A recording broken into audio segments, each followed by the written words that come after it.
मित्रों, स्वागत है कृष्णा वाणी चैनल पर। मित्रों, क्या भोजन खाने के तुरंत बाद पानी पी लेने पर मनुष्य की मृत्यु हो जाती है?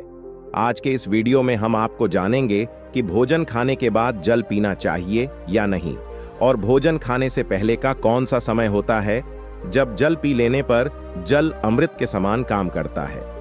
इस वीडियो में हम आपको एक कथा के माध्यम से बताते हैं कि किस तरह एक तोते ने बताया कि भोजन करने के बाद जल पीने का क्या महत्व है। मित्रों, हम कहानी शुरू करें और आप कहानी में खो जाएं। इससे पहले अगर आप हमारे चैनल पर पहली बार आए हैं तो कमेंट्स में जय श्री कृष्ण लिखकर चैनल को सब्सक्राइब अवश्य कर लें। मित्रों, एक समय की बात है। मृत्यु लोक के सबसे महान देवता धर्मराज यमराज जब समस्त मनुष्यों को उनके पाप और पुण्य कर्मों का हिसाब करके उन्हें सजा सुना रहे थे, तब चित्रगुप्त ने देखा कि उन सभी मनुष्यों में एक ऐसा बालक था जो बड़ा ही तेजवान प्रतीत हो रहा था। वह देखने में लग रहा था कि जैसे वह धरती लोक के किसी राजा महाराजा का लड़का हो। अब सभी लोगों को उनके पाप पुण्य कर्मों के हिसाब से दंड मिल जाने के बाद उस तेजवान बालक का नंबर आता है। जब वह बालक चित्रगुप्त के समक्ष आता है तो चित्रगुप्त यमराज के कहे अनुसार उसका भविष्य देखते हैं। जब चित्रगुप्त उस बालक का भविष्य देखते हैं तो वह हैरान हो जाते हैं।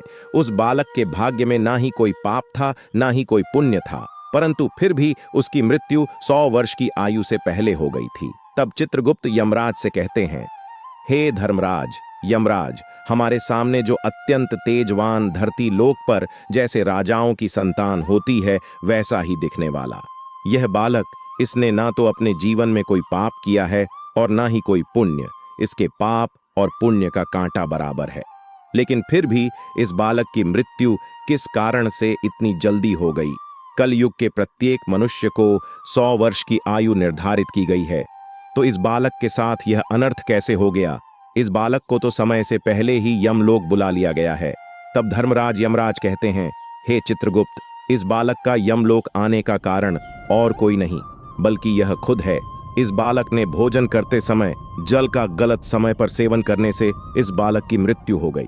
हे चित्रगुप्त, चलो मैं तुम्हें इस बालक के मृत्यु के पीछे का रहस्य बताता हूं कि वह जल का कौन सा दुरुपयोग था जिसकी वजह से इस बालक की मृत्यु हो गई।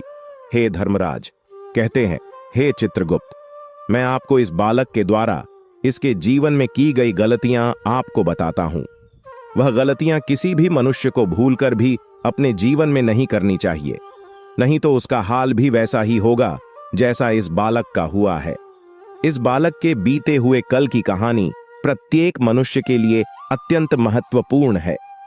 अगर कोई भी मनुष्य मेरे द्वारा बताई गई बातों पर अमल करता है तो अवश्य ही 100 वर्ष की आयु तक जीवित रहेगा। अब धर्मराज यमराज उस बालक की कहानी को सुनाना शुरू करते हैं और कहते हैं कि हे चित्रगुप्त, यह बालक पूर्वी देश के राजा मानसिंह का पुत्र है। अब मैं आपको इस बालक के पिता के विषय में बताता हूं। पूर्वी देश के राजा मानसिंह एक धीर वीर सर्वगुण संपन्न वेदों का पालन करने वाले एक महान राजा थे। राजा मानसिंह के मन में समस्त प्राणियों के लिए उसी प्रकार का प्रेम था जैसा वह अपनी पत्नी से करता था। राजा की पत्नी का नाम सुमित्रा था। राजा मानसिंह का आचरण उसकी पत्नी सुमित्रा के तपोबल और ज्ञान दर्शन से ही था। रानी सुमित्रा एक आर्ष की पुत्री थी, इसी वजह से उनके आचरण महर्षियों जैसे थे। इसी वजह से राजा मानसिंह का आचरण भी अपनी पत्नी के आचरण की वजह से बदल गया था। राजा मानसिंह को समस्त पशु पक्षियों से बहुत प्रेम था। वह किसी भी मनुष्य या जानवर या किसी जीव को दुखी निराश नहीं देख पाते थे। राजा मानसिंह और उसकी पत्नी सुमित्रा के इन आचरण की वजह से ही उन्हें एक अत्यंत तेजवान पुत्र की प्राप्ति हुई। अब यमराज कहते हैं, हे चित्रगुप्त, वह यही बालक है। जब राजा मानसिंह को पुत्र की प्राप्ति हुई तब राजा मानसिंह ने अपने घर पर एक छोटा सा प्रीतिभोज रखा और उसमें नाना प्रकार के पकवानों को बनाने के लिए अपने सैनिकों को आदेश दिया। साथ ही राजा मानसिंह ने कहा कि मैं अपने ससुराल निमंत्रण देने खुद जाऊंगा। अब राजा मानसिंह अपने ससुराल निमंत्रण देने जब रास्ते में निकले तो थोड़ी दूर चलने के बाद उसने रास्ते में देखा कि एक शिकारी अपने हाथ में कई सारे तोतों को पकड़कर लेकर जा रहा है। तब राजा मानसिंह ने अपना रथ उस शिकारी के पास रोक दिया और शिकारी से कहा, हे शिकारी, तुम हमारे राज्य में यह कौन सा पाप कर रहे हो?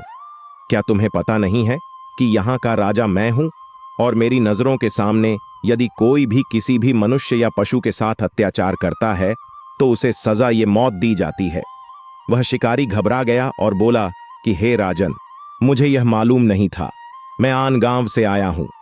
कृपया आप मुझे ऐसा कोई भी दंड ना दें जिससे मेरे जीवन निर्वाह में कोई परेशानी आए, क्योंकि मेरे घर पर मेरी 2 संतानें हैं।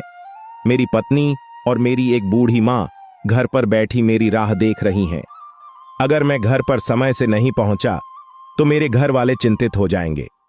तब राजा मानसिंह को उस शिकारी पर दया आ जाती है और राजा मानसिंह शिकारी से कहते हैं, ठीक है, अगर तुम्हारी यह समस्या है तो मैं तुम्हें कोई हानि नहीं दूंगा, परंतु तुमने अपने हाथों में यह जो पक्षी ले रखी हैं इन्हें आजाद कर दो। अब धर्मराज यमराज कहते हैं कि हे चित्रगुप्त, उन सभी तोतों में से एक तोता जो था वह बोल भी लेता था। वह तोता एक चमत्कारी तोता था, उसके द्वारा कही गई बातें सत्य हो जाती थीं। जब शिकारी ने सभी तोतों को छोड़ा तो सारे के सारे तोते उड़ गए, परंतु वह चमत्कारी तोता राजा मानसिंह के पास जाकर उनके रथ पर बैठ गया। तोता ने राजा के साथ साथ राजा के ससुराल गया, साथ ही वापस फिर से राजा मानसिंह के महल वापस लौट आया। अब राजा मानसिंह ने उस तोते को अपना लिया और उसकी सेवा करने लगे। वह तोता रोज सुबह होते ही राजा को अच्छे अच्छे भजन सुनाता था और शाम होते ही राजा को सुलाने के लिए एक बहुत ही सुंदर कहानी सुनाता था, जिससे राजा उस तोते के आ जाने से बहुत ही प्रसन्न थे।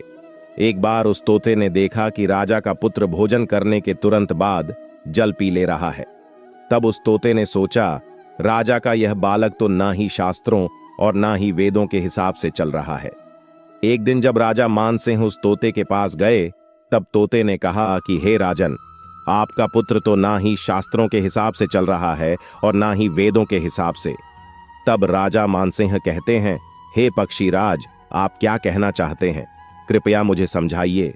तब उस तोते ने कहा कि हे राजन, आपका पुत्र जब भी भोजन करता है उसके तुरंत बाद ही जल ग्रहण कर लेता है। अगर ऐसा ही चलता रहा तो एक ना एक दिन आपके पुत्र की मृत्यु अवश्य ही हो जाएगी।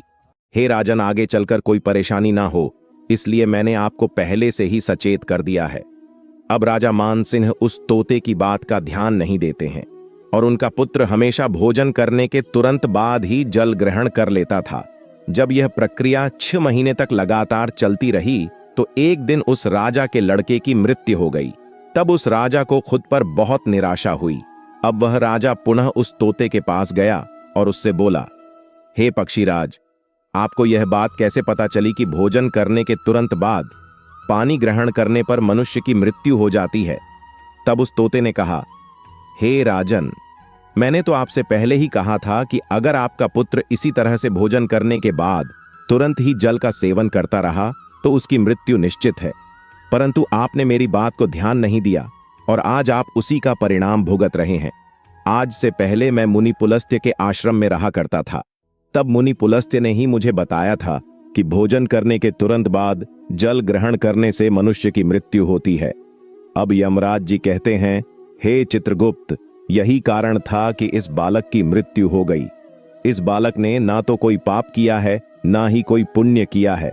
पाप और पुण्य समान होने के कारण भी इस बालक की मृत्यु हो गई। इस बालक की मृत्यु का कारण यह स्वयं था। हे चित्रगुप्त, अब मैं तुम्हें बताता हूं कि जल को कब ग्रहण करने से मनुष्य बलवान बनता है और कब जल को ग्रहण करने से मनुष्य की मृत्यु हो जाती है।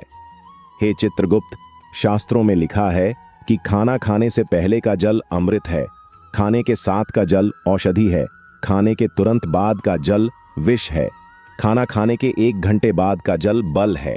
अब इसका तात्पर्य यह है कि भोजन करने से पहले जो भी मनुष्य जल पीता है वह अमृत के समान होता है, और खाने के साथ जब कोई मनुष्य जल पीता है तो वह औषधि का काम करता है। इसके बाद खाने के तुरंत बाद का जल पीना विष के समान है। इसका मतलब यह है कि जो भी मनुष्य खाना खाने के तुरंत बाद ही जल पीता है वह जल मनुष्य के शरीर में विष के समान ही कार्य करता है। यमराज जी आगे कहते हैं कि खाने के 1 घंटे बाद का जल बल प्रदान करता है, इसका मतलब यह है कि खाना खाने के 1 घंटे बाद जो भी मनुष्य जल ग्रहण करता है वह बल के समान ही कार्य करता है। अगर मनुष्य वेदों और शास्त्रों के हिसाब से कार्य करें तो प्रत्येक कलयुगी मनुष्य की आयु 100 वर्ष निर्धारित है और प्रत्येक मनुष्य 100 वर्ष तक जीवित रहेगा। अब यमराज जी कहते हैं कि हे चित्रगुप्त, इस बालक की मृत्यु का कारण बस यही है कि इसने शास्त्रों और वेदों के हिसाब से भोजन नहीं किया और भोजन करने के तुरंत बाद ही जल ग्रहण कर लिया, जिसके वजह से वह जल धीरे धीरे करके इसके शरीर में विष के समान काम करता रहा और समय आने पर इस तेजस्वी बालक की मृत्यु हो गई। अब इस बात को सुनकर चित्रगुप्त बोले, हे महाराज, आज आपने जो मुझे ज्ञान दिया है वह समस्त मानव जाति के कल्याण हेतु अत्यंत ही महत्वपूर्ण है। आपके द्वारा बताई गई इस बालक की कहानी कलयुग के समस्त मानव जाति को एक सीख देगी। मित्रों, वेदों और पुराणों की सीख के साथ किया गया भोजन सर्वगुण संपन्न होता है। इससे प्रत्येक मनुष्य अपनी निर्धारित आयु के बाद ही यमलोक को प्राप्त होता है। मित्रों, आपको यह कहानी कैसी लगी कमेंट में जरूर बताना। साथ ही इस चैनल को सब्सक्राइब अवश्य करना और अपने प्रियजनों, मित्र, बंधुओं के साथ शेयर अवश्य करना ताकि उन लोगों को भी पता चले कि भोजन के तुरंत बाद पानी पीना विष के समान होता है। मित्रों, अगर वीडियो को यहां तक देख रहे हैं तो आपको दिल से धन्यवाद।